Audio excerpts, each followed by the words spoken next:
तुम्ही आता बोलला की राष्ट्रवादीचा मोर्चा आहे.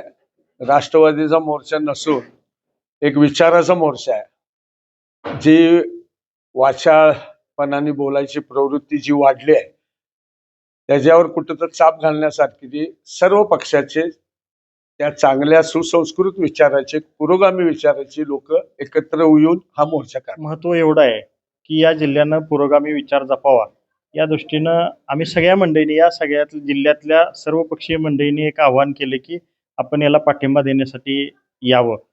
त्या दृष्टीनं राज्यातले अनेक नेते मंडळी जे प्रमुख आहेत वेगवेगळ्या पक्षाचे ते या मोर्चामध्ये येणार आहेत.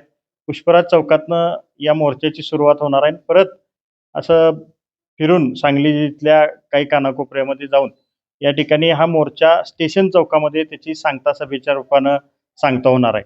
पक्ष शरदचंद्र पवार पक्षाचे प्रदेशाध्यक्ष शशिकांत शिंदे साहेबांनी सर्वांनाच आवाहन केले की अशा प्रवृत्तीविरोधात सर्वांनी एकत्र या. राज्यातील सर्व खासदार आमदारांना आवाहन केले.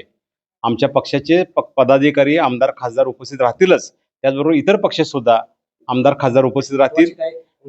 महत्वाचे म्हणजे याच्यामध्ये आमच्या पक्षाचे खासदार स्थानिक खासदार इथले येतीलच. पक्षाचे खासदार अमोल कोल्हे, धैर्यशील मोहिते पाटील, बजरंग सोनवणे, निलेश लंके, भास्कर भगरे, बाळामामा मेत्रे, त्यानंतर या आमदार सोलापूर जिल्ह्यातले चारही आमदार, उत्तम जानकर. ही आमच्या समाजाला पण गालबोट लागणारी घटना आहे. आमच्या समाजात असलं चालत नाही. सर्वसामान्य गरीब कष्टकरी समाज आहे. अशा प्रवृत्तीला आम्ही आमच्या समाजात खपवून घेत नाही.